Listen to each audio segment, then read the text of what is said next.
The weirdest thing that she does is she sleeps sitting up, and she's the first adult cat that I've ever seen do that.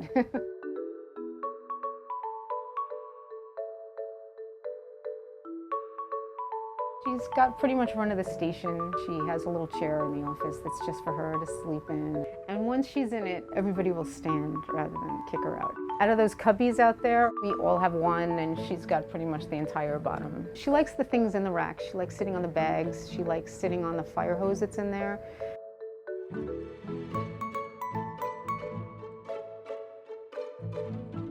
When she first came here, we enticed her with things that cats normally like string or those little bouncy balls, and she wasn't interested whatsoever.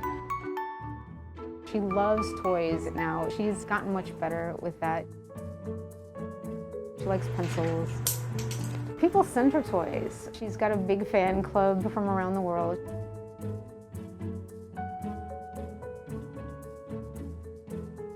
Christmas is a big time for her. If you pet her, she seems to like chewing your shoes. She adores being brushed. Oh, look at that. It's kind of a funny thing that we like to watch her do. She just does some quirky things that surprise us every once in a while. Hi, sweetie. Love you.